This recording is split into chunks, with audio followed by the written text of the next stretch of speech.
சந்திரா பெருமாள் இல்லை பெருமாள் ஏற்றிடு, நீ ஏற்றிக்கோ, நான் ஆரம்பிச்சிடுறேன். உலகம் யாவையும் தாமுளவாக்களும் நிலை பெறுத்தலும் நீக்கலும் நீங்களா அழகிலா விளையாட்டுடையாரவர் தலைவரன்னவர்க்கே சரண் நாங்களே.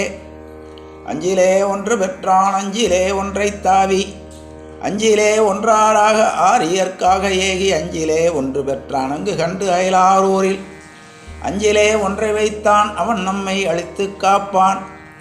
நன்மையும் செல்வமும் நாளும் நல்குமே தின்மையும் பாவமும் சிதைந்திதேயுமே ஜென்மமும் மரணமும் இன்றி தீருமே இம்மையே ராம இரண்டே எழுத்தினால் நாடிய பொருள் கைகூடும் ஞானமும் புகழும் உண்டாம் வீடியல் வலியதாக்கும் வேறு எங்கமலை நோக்கும் நீடிய அரக்கர் சேனை நீருபட்டு அழிய வாகை சூடிய சிலை இராமன் தோல்வழி கூறுவோர்க்கே தருகை நீண்ட தயரதன் தாந்தரும் இருகை வேளத்து ராகவன் தன்கதை திருகை வேளை தரமிசை செப்பிடக் குறுகை நாதன் குறைகழல் காப்பதே.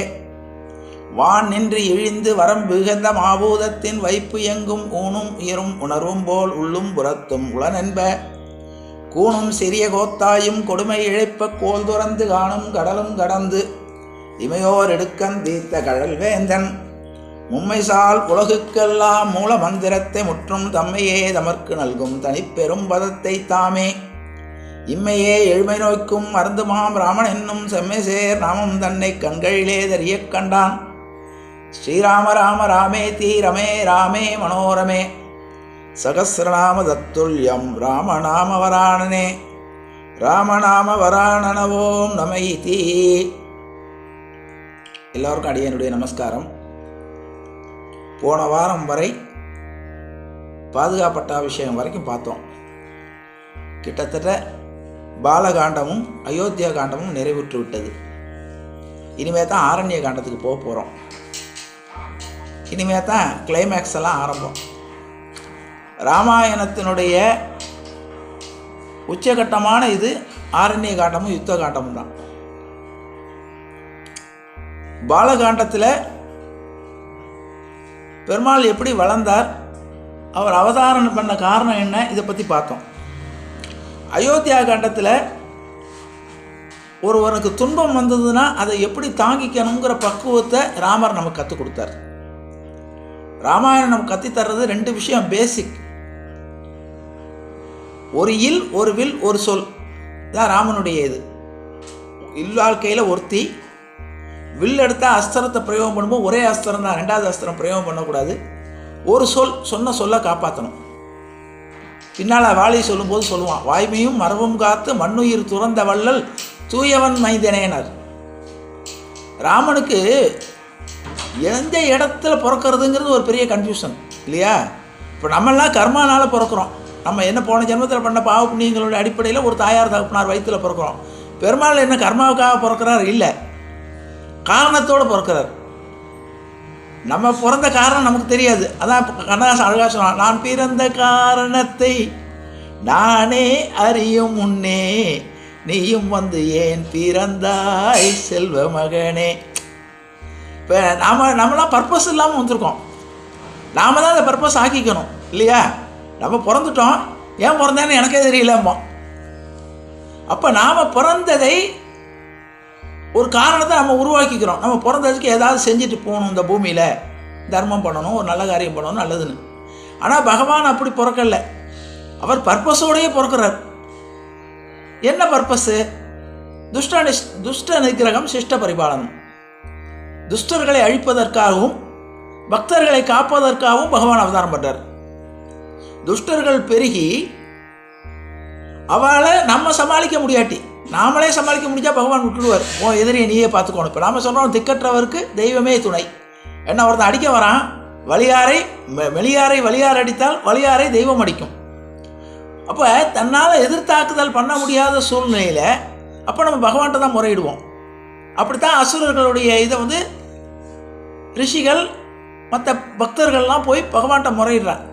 அப்படி முறையிடும் போது பகவான் கவலைப்படாதீங்கோ, நானே உங்கள் சார்பாக அழிக்கிறேன் அப்படின்னு சொல்லி துஷ்டர்களை அழித்து பக்தர்களை பாதுகாக்கிறான். இதான் பிலாசபி கான்செப்டாக தான். இப்போ அப்படி வரும்போது பகவானே பூமியில் மனுஷனாக அவதாரம் எடுத்தா மனுஷனுடைய பிரச்சனைகளை அவன் ஏற்றுக்கிறான். ஏன் நாய் வேஷம் போட்டால் குறைக்கணுங்கிறமா இல்லையா? எந்த வேஷம் போட்டால் சிவாஜி கணேசன் எந்த வேஷம் போட்டால் அந்த கேரக்டராக மாறிடுவான். சிவாஜி கணேசன் தெரியாது, மறைஞ்சிடுவான். பகவான் மனுஷனாக அவதாரம் பண்ணதுக்கப்புறம் அவருடைய தெய்வீகத்தன்மையை விட்டுட்டு ஃபுல் ஃப்ளெஜ்டு மனுஷனாயிடுறார். அப்போ பந்த பாசங்கள், மனைவி, சகோதரன், உறவு, இதெல்லாம் எந்த பந்தங்களுக்கு கட்டுப்பட்டு அது எப்படி நடக்கணும்னு நமக்கு வழிகாட்டி தரார். அப்பாவுக்கு எப்படி மரியாதை கொடுக்கணும், தாயாரை எப்படி போற்றணும், ஆச்சாரியனை எப்படி மதிக்கணும், நண்பர்கள்ட்ட எப்படி நடந்துக்கணும். இதில் ராமாயணம் இன்னும் ரொம்ப, ராமாயணத்துக்கும் மகாபாரதத்துக்கும் ஒரே ஒரு வித்தியாசம். ராமாயணத்தில் கூட பிறந்தவங்க 4 பேர் தான். யார்? ராமன், லக்ஷ்மணன், பரதன், சத்ருகனன்.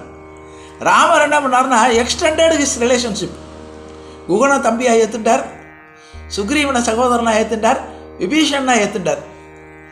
அதனால அவருக்கு என்ன லாபம்னு கேட்டால், இதில் ஜாதி, மதம், தகுதி, தராதரம்லாம் பார்க்காம இவரை காட்டுக்கு அனுப்பும்போது கைகேயி என்ன சொன்னா, ஆழிசூழ் உலகெல்லாம் பரதனையாள நீ போய் தாளிரம் சடைகள் தாங்கி தாங்கரம் தவம் மேற்கொண்டு பூழி வெங்கானம் நன்னி புண்ணிய துறைகளாடி 7 ஆண்டில் வா. கடுமையான காட்டுக்கு போய் சாப்பாடெல்லாம் சாப்பிடாம கஷ்டமான கொடுமையான காட்டில் போய் நல்லா ட்ரெஸ் பண்ணிக்க கூடாது. ஏன் பண்ணிட்டேன்னா உன்னை ராஜான்னு தெரிஞ்சிடும்.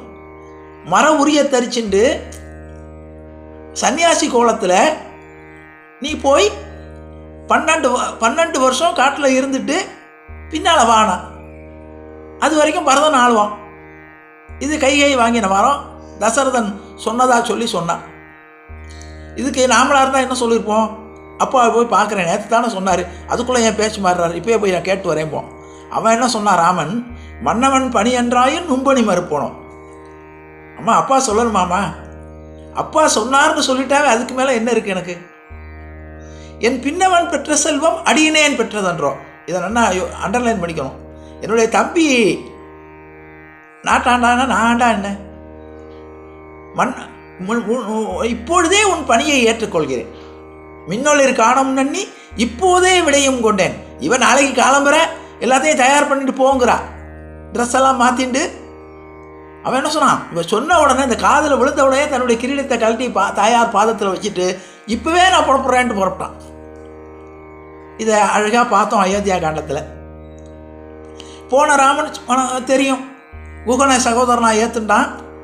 பரதன் விஷயத்தை கேள்விப்பட்டு வருத்தப்படுறான், அம்மாவை திட்டுறான். நேராக எல்லாரும் போய் ராமனை மறுபடியும் கூப்பிடுறாங்க. ராமன் முடியாதுன்னு சொன்ன உடனே பாதுகையை வாங்கிட்டு வந்து, பாதுகை நமக்கு 14 வருஷம் பாதுகையை வைத்து கொண்டு நான் இங்கே ஜனங்களை பார்த்துக்கிறேன். ராமன் சொல்கிறான், நீ என்னுடைய நான் திரும்ப ஏற்றுக்கோன்னு சொல்கிறான் பரதன். நான் ராஜா, நீயே சொன்னேல அரசனுக்கு கட்டுப்படுவேன்னு சொன்னேல, இப்போ நான் தான் ராஜா, நான் சொல்கிறேன், நீ திரும்ப ராஜ்யத்தை ஏற்றுக்கோ அப்படின்னா. அப்போ சொன்னால், இது சரியில்லைப்பா, இந்த மாதிரி குறுக்கு வழியெல்லாம் ராஜ்யத்தை அடையக்கூடாது.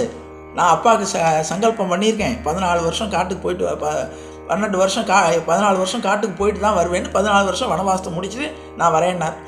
அப்போ நீ வராட்டி நான் தீயில விழுந்து என்னுடைய உயிரை விட்டுவேன், நான் மறுபடியும் அந்த அரசாட்சியை பண்ண மாட்டேன் அப்படின்னு சொல்லி பாதுகையை பற்றி பட்டாபிஷேகம் பண்ண பாதுகையை வாங்கிட்டு உன்னுடைய அடையாளம் வேணும். அந்த காலத்தில் ராஜாக்கள் சொன்னார்னு சொன்னால் ஜனங்கள் நம்பாது. அதுக்கு ஒரு அடையாளம் வேணும், ராஜமுத்திரைன்னு பேர். அவள் மோதிரத்தை கழட்டி கொடுப்பார். இப்போ இவர்கிட்ட மோதிரமெல்லாம் ஒன்றும் கிடையாது. அதனால இவர் என்ன சொன்னான்னா, உன்னுடைய அடையாளமாக ஏதாவது கொடுனார். அப்போ உன்னுடைய பாதுகையை கொடுன்னு சொன்னார். பாதுகையை வாங்கி தலைமையில் வச்சுட்டு பாதுகையை நந்தி கிராமத்தில் பாதுகையை அரசாட்சி பண்ணி இது பண்ணார். அதை பற்றி சொல்லும்போது போன வாரம் அருமையாக சொன்னேன். பாதுகா பட்டாபிஷேகத்தை பற்றி சொல்லுவேன். வேதாந்த தேசிகர் இந்த பாதுகையுடைய பட்டாபிஷேகத்தை பற்றியே ஒரு பாதுகா சகஸ்திரம்னு ஒன்று எழுதினார். 1000 பாடல். யாருக்கு இந்த உலகத்தில் பகவான் படைத்த படைப்பில் எப்படி கீழே இருக்கிறவன் மேலே வந்துடுவான், மேலே இருக்கிறவன் கீழே வந்துடுவான், அது ஒரு நொடியில் நடந்துடும். முத நாள் ராத்திரி அது ராமனுக்கே பொருந்தினது. முத நாள் காலம்பரை கூப்பிட்டு ராமர் சபை நடுவில் சொல்கிறான், தசரதன் நாளைக்கு உனக்கு பட்டாபிஷேகம், நாளைக்கு ராஜாவாக இருக்கணும், நீ குளிச்சுட்டு அதுக்குண்டான பட்டாடையை உடுத்திண்டு கையில் காப்பு கட்டிண்டு தயாராக இரு அப்படிங்கிறார். ராத்திரி கைகையுடைய அரண்மனைக்கு போன உடனே மாறிடுத்து. கைகையுடைய தோட்டத்துக்கு போன உடனே அப்போ முன்னாலெலாம் இப்போ நான் நகைச்சியாக சொல்லுவேன், முன்னால் மேடையெல்லாம் பேசும்போது, போயஸ் தோட்டத்துக்கு போன உடனே இதெல்லாம் மாறிடும். ஆர்டர்லாம் இங்கே இருக்கும். தோட்டத்துக்கு வான்னு கூப்பிட்டாச்சுன்னா தோட்டத்துக்கு போனால் உத்தரவு மாறிடும். இவர் தோட்டத்துக்கு போனார், கைகையுடைய அரண்மனைக்கு போன உடனே மாறிடுத்து. இப்போ அதுக்கப்புறம் தெரிஞ்சது கதையெல்லாம் தெரியும். இப்போ தண்டகாரண்யத்துக்குள்ளே புகுறார். இவெல்லாம் போன உடனே கேட்குறார். லக்ஷ்மணரும் ராமரும் பேசிக்கிறார், என்னப்பா இங்கே இருக்கலாமான்னு. அப்போ வேண்டாம்ப்பா, இங்கே இருந்தோன்னா ஜனங்களுக்கும் தெரிஞ்சு போச்சு நம்ம இங்கே தான் இருக்கோன்னு. ஜனங்கள்லாம் வந்து மறுபடியும் அன்பாக கேட்டுருப்பா. அதனால் நம்ம இங்கே இருக்கக்கூடாது, அதனால் நம்ம வேறு வனத்துக்கு, அடுத்த வனத்துக்கு போவோன்னு சொல்லி அங்கேருந்து கால்நடையாக புறப்படுறாங்க. அதான் சொல்லும்போது நான் நடந்து காட்டிய பாதைன்னு சொல்லி நான் பேசினேன் ஒரு வாரம், ராமன் நடந்த வழியில்னு.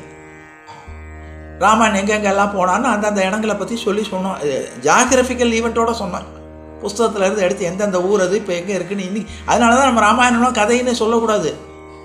ராமாயணம் நடந்த ஊர் இன்றைக்கும் அப்போ என்ன பேர் இருந்தோ அதே பேரில் இன்றைக்கி இருக்குது. பேரை கூட மாற்றலை, அதே பேரோட அடையாளங்களோட இன்றைக்கும் இருக்குது. பூமியை தோண்டி பார்த்தா சில புதைப்பொருள் ஆராய்ச்சியில் கிடைக்கிறது. சில ராமாயணத்தில் உள்ள சம்பவம் நாசாவில் பார்த்துட்டு சொன்னான். நாசாவில் பார்த்துட்டு, அமெரிக்காவில் நாசாவில் பார்த்துட்டு, ராமன் வந்து இலங்கைக்கு அணை போட்டதுக்கு பூமிக்கு அடியில் கல் இருக்குது, அந்த கல் மிதக்குதுன்னு இன்றைக்கி வரைக்கும் கல் மிதக்கிறது. அந்த கல்லை வச்சுருக்காங்க ராமேஸ்வரத்தில். அந்த கல்லை பெரிய கல்லாக இருக்கும், 10 கிலோ 20 கிலோ இருக்கும். அந்த கல்லை இன்றைக்கும் நீங்கள் தண்ணியில் போட்டால் அது மிதக்கிறது. அப்போ இதெல்லாம் they are all permanent examples, living examples. அதனால் நம்ம இதை கதைன்னு நினச்சிட்டு கேட்டுட்டு ரசிக்கிட்டு விட்டுட முடியாது. இப்போ ஷேக்ஸ்பியருடைய கதையை கேட்டால் நம்புகிற மாதிரி இருக்கும், ஆனால் அது உண்மை இல்லை. ராமாயணம் மகாபாரதம் நம்பாத மாதிரி இருக்கும், ஆனால் உண்மை அது. சரி, இப்போ ஒரு தண்டகாரண்யத்துக்குள்ளே நுழைஞ்சிட்டாங்க. இங்கே நுழைஞ்ச உடனே இந்த ராமருடைய நோக்கம் என்ன? எல்லா ரிஷிகளும் தபஸ் பண்ணிட்டார்கள், அசுரர்களுடைய தொல்லை எனக்கு தாங்க முடியலைன்னு. அதனால் ராமர் தேடி தேடி போய் எல்லாரையும் அழிக்கிறார். ராமாயணத்துக்கும் மகாபாரதத்துக்கும் உள்ள வித்தியாசம் என்ன தெரியுமா? கிருஷ்ணன்ட்ட எதிரிகள் தேடி தேடி வந்து அழிஞ்சார்கள். கிருஷ்ணா யாரையிட்டே போய் வம்பு சண்டைக்கு போவே இல்லை. அவன் பாட்டுக்கு ஒரு இடத்துல கோகுலத்துலேயும் எதிரியும் இருப்பான். எல்லா எதிரிகளும் அவனை போய் சண்டை போட்டு அழிஞ்சார்கள்.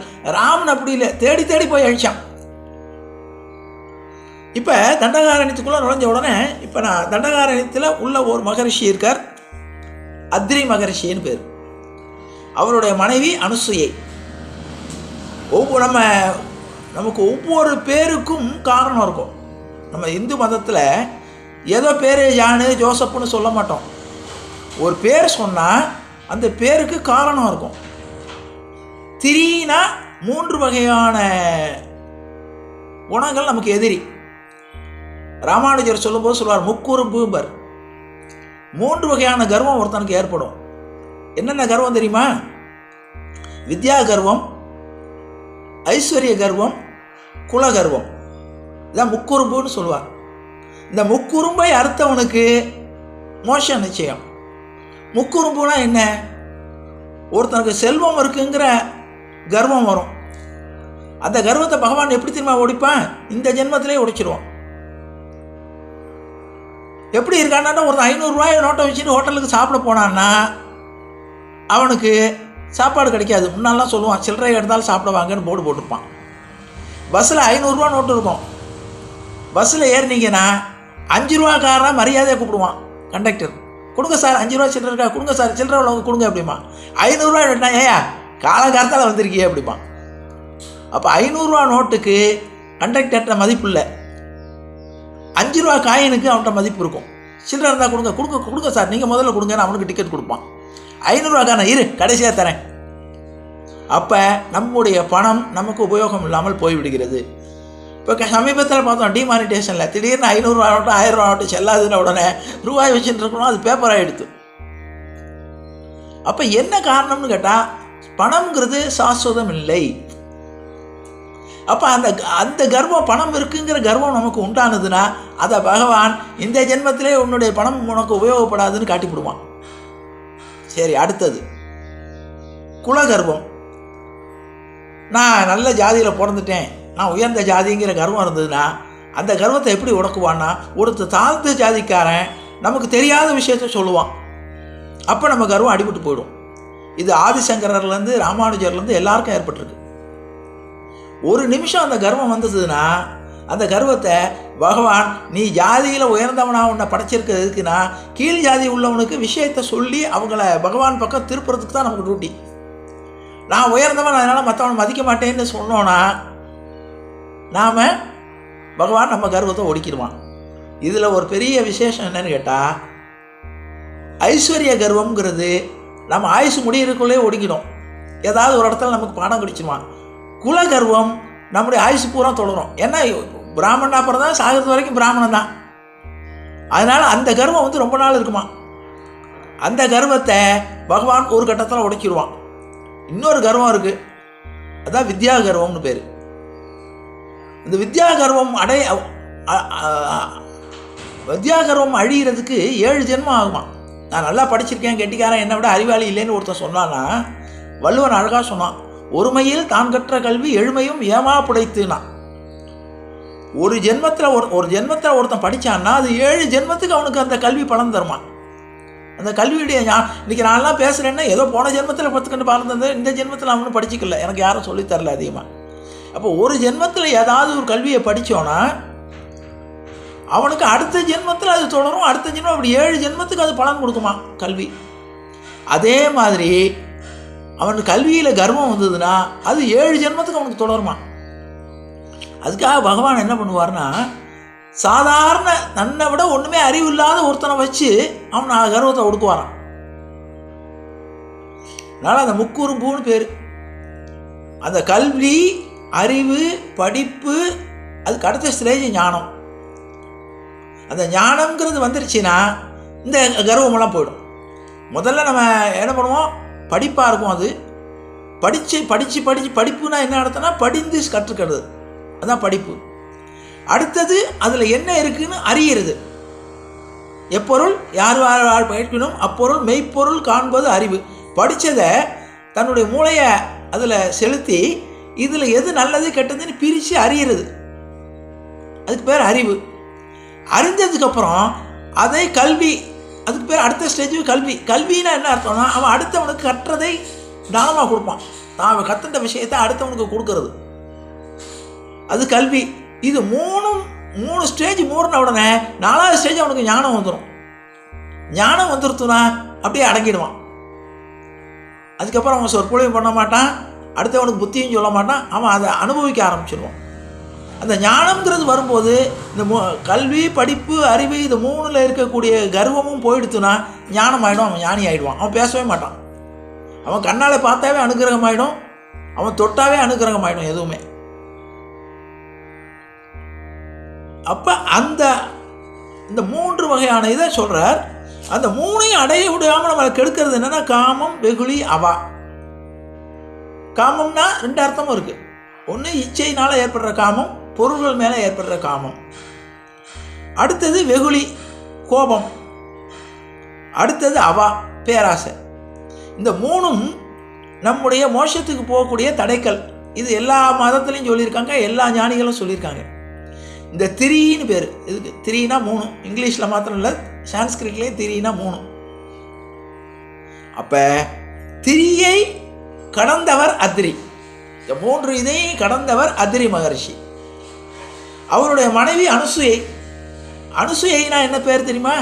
அசுயை, அனுசுயை. அசுயை இல்லாதவள் அனுசுயை. அசுயைனா என்னென்னா ஒரு வெறுப்பு.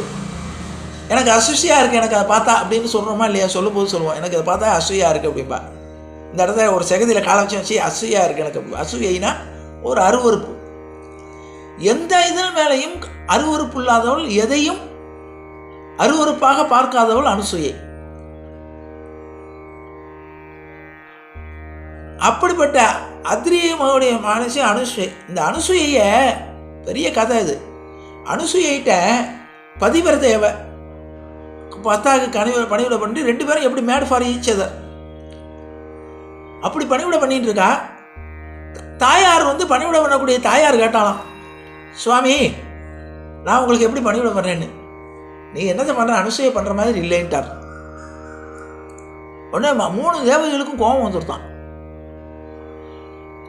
நல்லா யோசிச்சு பாருங்க, பிரம்மா தன்னுடைய நாக்கிலேயே சரஸ்வதியை வச்சுட்டு இருக்கார். அதனால தான் அவருக்கு இவ்வளவு ஞானம். அதனால தான் பிரம்மனுடைய புத்திரர்கள் பிராமணர்கள் சொல்லி ஏன் அறிவு இருக்குன்னா, பிரம்மத்தை உணர்ந்தவர்கள் பிராமணர்கள். பிரம்மா தன்னுடைய நாக்கில் சரஸ்வதி நம்ம நாக்கில் குடியிருக்கான்னு சொல்கிறான். பிரம்மாவையே தூக்கி சரஸ்வதியை தூக்கி நாக்கில் வச்சுட்டு இருக்கிறவருக்கு எவ்வளோ ஞானம் இருக்கும். அதனால தான் அவருக்கு 4 தலை, எக்கச்சக்கமான படிப்பு. பிரம்மாவுடைய அடுத்தாப்புல சிவன் தெரியும். எப்போ பார்த்தாலும் ஊத்திரவ தாண்டம் ஆடக்கூடியவர். பிரம்மாவுடைய நாவில் உட்கார்ந்துட்டு ஞானத்தை வழங்குறவர் சரஸ்வதி. சிவன் சுடுகாட்டில் ஆட்டம் ஆடக்கூடியவர். அவருடைய இருப்பிடம் சுடுகாடு தான். அவருக்கு ஈடு கொடுத்தக்கூடிய, அவர் எப்போ பார்த்தாலும் டான்ஸ் ஆடிகிட்டே இருப்பார். அவரோட சேர்த்து டான்ஸ் ஆடணும், அவரை போடுற தாளத்துக்கெல்லாம் ஆடணும்.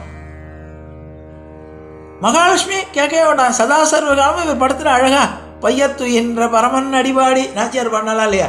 எப்போ பார்த்தாலும் அழகாக யோக நித்திரையில் படுத்துட்டு இருக்கிறவர். அவருக்கு எப்போ பார்த்தாலும் கால் அமைக்கி கை அமைக்கி உட்கார்ந்துட்டு இருக்கிறவர் மகாலட்சுமி. இப்போ 3 பேரும் இப்படி சதாசர்வ காலம் பணிவிட பண்ணுற ஆளுக்கு இவர் கேட்டவுடனே அனுசய மாதிரி வராதுன்ட்டார். 3 பேருமா சேர்ந்து இவள் கோபம் வந்துடுத்து. அப்படி என்ன ஒரு சாதாரண ஒரு மனுஷியாக பிறந்தவ நாங்கள் செய்ய முடியாத காரியத்தை எப்படி செய்வா? அவள் என்ன பெருசாக அவளை பற்றி இது பண்ணுறீங்க அப்படின்னு. இது நிலைமை பின்னால் வரும். ஒரு இடத்துல மகாவிஷ்ணுக்கு 3 பேர், ஸ்ரீதேவி, பூதேவி, நீலாதேவி. இந்த 3 பேரும் கேட்டாலாம் உங்களுக்கு யாரை ரொம்ப பிடிக்கும்னு. உடனே மகாவிஷ்ணு சொன்னாராம், என்னை பாட்டாலையும் பாமாலையாகவும் பூமாலையாலும் என்னை யார் பூஜை பண்ணுறாலும் அவளை பிடிக்கும்ட்டார். இப்போ 3 பேருக்கு தூக்கி வாரி போட்டுடுத்து. ஏன்னா நம்ம சதாசர்வ காலமும் காலமிக்கி கையமிக்கி இவருக்கு பணிவிட பண்ணிகிட்டு இருக்கோம். இவர் பூமாலையும் பாமாலையும் பாடுறவாளை தான் பிடிக்கும்ட்டாரு. அப்போ நாங்கள் போகிறோம் அப்படின்னாலாம். அப்போ பூதேவி சொன்னாலாம், நான் போய் நான் இனிமேல் பூமாலையும் பாமாலையும் பாடி நான் உங்கள்கிட்ட திரும்ப வரேன்னாலாம். சரி போயிட்டு வான்ட்டார். அப்புறம் போய் ஆண்டாளாக பிறந்து பாசுரங்கள் பாடி நமக்கும் வழிகாட்டலாம். எதுக்காக இது சொல்ல வரேன்னா, இந்த 3 தேவிகளையும் பெருமாள் அப்பப்போ சீண்டி விடுவார். சீண்டி விட்டு உலகத்தில் எது பெருசுன்னு நம்ம காட்டுவார். நம்ம நினச்சிட்டு இருக்கோம் பதிவிரதைனா மகாலட்சுமியாக இருந்தால் தான் பதிவிரதையாக இருக்க முடியும், அது பார்வதியாக இருந்தால் தான் பதிவிரதையாக இருக்க முடியும், புருஷனுக்கு கைங்கரியம் தேவர்கள் தான் பண்ண முடியும், மனுஷாலால் பண்ண முடியாதுன்னு நினச்சிட்டு வரக்கூடாதுங்கிறக்காக மனுஷால உசத்தி சொன்னார். அனுசுயாதேவி மகா பதிவிரதையினர். உடனே கேட்டார், நீங்கள் பரீட்சை பண்ணாமல் எப்படி சொல்கிறீங்க அப்படின்னா. என்ன பரீட்சை பண்ணணுங்கிற அப்படி. கணவனை தவிர வேறு யாரையும் நினைக்க மாட்டார்னு. கணவனுடைய பதி விரதைனா என்ன அர்த்தம்னு கேட்டால், பதியுடைய நோக்கத்தையே விரதமாக கொண்டவள்னு அர்த்தம். அதான் பதிவிரதை. கணவன் என்ன சொல்கிறானோ அதுதான் விரதம், அதே விரதமாக எடுத்துக்கொண்டவள். கணவனுடைய திருப்தியே தன்னுடைய வாழ்க்கைன்னு எடுத்துக்கின்றவா தான் பதிவிரதை. பின்னால் வரும், ஒரு குரு பரம்பரையில் வரும், அதை பின்னால் சொல்கிறேன். அதை சொன்னால் ரொம்ப நேரம் ஆகிடும். பதிவிரதைங்கிறதுக்கு பெரிய தத்துவம் இருக்குது. அதை கண்ணாப்பினான்னு இந்த நாசிய கும்பல்லாம் பதிவிரதைங்கிறது கண்ட அர்த்தம்லாம் சொல்லி தெய்வம் தொழால் கொழுநன் தொழுது எழுதுவாள் பெய்யன பெய்யும் மழைன்னு வள்ளுவன் சொன்னான். இது கண்ட விளக்கம்லாம் சொன்னானுங்க அவனுங்க. அப்போ பதிவிரதைனா கணவனுடைய எண்ணத்தை பிரதிபலிப்பவள், அவனுடைய எண்ணத்துக்கு மாறான சிந்தனை கொள்ளாதவள் தான் பதிவிரதை. இவன் அனுசூயை பெரிய பதிவிரதைனா. என்ன பரீட்சை வைக்காமல் எப்படி நீங்கள் சர்டிஃபிகேட் கொடுக்குறீங்களா? சரி, என்ன பரீட்சை வைக்கணும், நீங்கள் ஏதாவது பரீட்சை வைக்கணும். சாதாரணமாக மகாவிஷ்ணுக்கு பரீட்சை வைக்கிறது ரொம்ப பிடிக்கும். சிவனுக்கும் சோதனை பண்ணுறது ரொம்ப பிடிக்கும். பிரம்மா கொஞ்சம் ஒதுங்கி இருக்கிறவர், அவரும் சேர்ந்துட்டார். 3 பேருமா போய் பரீட்சை பண்ணுவோன்னார். கொடூரமான பரீட்சை ஒன்று வைக்கணும்னார். என்னன்னார், கிடுகிட 3 தேவர்களும் அனுசூயை முன்னால் காட்சி கொடுத்தா. அனுசூய்க்கு ரொம்ப சந்தோஷம். வாங்கோ பணிவிட பண்ணுறேன், உங்களுக்கு ரொம்ப சந்தோஷம், நான் கொடுத்து வச்சுருக்கேன், நீங்கள் காட்சி கொடுக்குறதுன்னார். பக்கத்தில் அத்ரி மகர்ஷி இருக்கார். உங்களுக்கு என்ன வேணும், நான் உபச்சாரம் பண்ணணும்னு சொல்லி வாங்கோ சாப்பிட வாங்கோன்னார். நான் சாப்பிட வரேன், ஆனால் நீ பரிமாறும் போது ஆடை இல்லாமல் பரிமாறம் பண்ணணும்னார். 3 பேருமே சேர்ந்து சொன்னால் ஒரே குரல்ல. அப்படியா அப்படின்னா அத்ரி மகரிஷியை பார்த்தா அவருக்கு தெரியும் பரீட்சை வைக்கிறான்னு. அவர் கண்ணை காட்டிட்டார். ஓ இஷ்டம் என்னவோ அதுபடி பண்ணுனார். உடனே தன்னுடைய தன்னுடைய பதிவிரதாத்தனத்து மேலே இது பண்ணி கண்ணை மூடிட்டு தியானம் பண்ணான். 3 பேரும் குழந்தையாயிட்டா. 3 ரிஷிகளும் குழந்தையாயிட்டா. 1.5 வயசு குழந்தையாயிட்டா. எல்லாம் 1 வயசு 1.5 வயசு 2 வயசு குழந்தையாயிட்டா. 3 பேரையும் குழந்தைய உட்காந்து வச்சு ஆடை இல்லாமல் பரிமாணம் பண்ணிட்டான். ஏன்னா இவளுக்கு இதுதான் அசூயையே கிடையாதவளாச்சே. சாதாரணமாகவே வெறுப்பாள் இல்லாதவன் அசூயை இல்லாமல் 3 குழந்தைகளுக்கும் அவள் பாட்டுக்கு பரிமாறப்பான் ஆடை இல்லாமல். உடனே 3 தேவிகளும் வந்து பார்க்குறா. 3 பேரும் குழந்தைகளை உட்காந்துருக்கு. கெஞ்ச ஆரம்பிச்சிட்டான். 3 தேவிகளும், அம்மா நான் தெரியாதம்மா உன்னுடைய இதை பரிச்சை பண்ணணும்னு ஆசைப்பட்டோம். பதிவிரதாத்தனத்துக்கு இவ்வளவு சக்தி இருக்கா? இந்த பதிவிரதாத்தனத்துக்கு ஒவ்வொரு சக்தியும் ஒவ்வொரு பதிவிரதைகள் நிரூபிப்பா. சீதையிலேருந்து திரௌபதியிலேருந்து ஒவ்வொரு நலாயினியிலேருந்து ஒவ்வொருத்தரும் நிரூபிச்சிருப்பாங்க அவங்கவுங்க ஒவ்வொரு நேரங்களில். இப்போ 3 தேவிகளும் கெஞ்ச ஆரம்பிச்சிட்டான், என் புருஷனை எனக்கு முழுசாக கொடுமா அப்படின்னா. இதுக்கு குழந்தைகள் கத்துறது வீல்னு சாப்பிட்டுட்டு கையை காலை உதைச்சிட்டு. உடனே அத்திரி மகர்ஷியை மறுபடியும் பார்த்தா, நீ சோதனையில் ஜெயிச்சுட்ட, மறுபடியும் அவளை ஒன்று சேரு அப்படிம்பார். 3 குழந்தைகளையும் ஒன்று சேர்த்த உடனே 3 பேரும் ஒன்று சேர்ந்த உடனே தத்தாத்திரேயர்னு ஒரு 3 பேரையும் ஒன்றா எடுத்தார். 3 குழந்தைகளையும் ஒன்று சேர்த்து தத்தாத்திரேயர்னு பேர். இப்போவும் தத்தாத்திரேயர்னு அது ஒரு கோத்திரமாகவே உண்டு. தத்தாத்திரேய கோத்திரம் வளர்த்து இப்போ அனுசூயை பார்த்து இவர்கள் அங்கே உபச்சாரம் பண்ண உடனே அனுசூயையுடைய ஆசிரமத்துக்கு இந்த 3 பேரும் போகிறாங்க. அனுசூயை இவர்களை உபசரிக்கிறார். வாங்கோன்னு உபசரிச்சுட்டு எல்லாம் முடிஞ்சது. சீதா தேவிகிட்ட பேசின்னு இருக்கா. சீதைகிட்ட, அம்மா ராமன் யாரும் இல்லை, என் பிள்ளை தான் அப்படிங்கிறார். நீ என்னுடைய மருமக அப்படின்னா. ஏன்னா இவ தான் ஏற்கனவே குழந்தையாக்கினவ தானே 3 பேரையும். ஆனால் என்னுடைய பிள்ளை தான் ராமன், நீ இவன் வீட்டு மருமக, உனக்கு இப்படி நிலைமை ஆகிடுத்தே, சரி வா உட்கார, கவலைப்படாதுன்னு ஆறுதல் சொல்லிட்டு. அப்போ பதிவிரதா சாஸ்திரத்தை நல்லா கேட்டுக்கணும். பதிவிரதா சாஸ்திரத்தை அனுசூயை சீதைக்கு சொல்லித்தரா.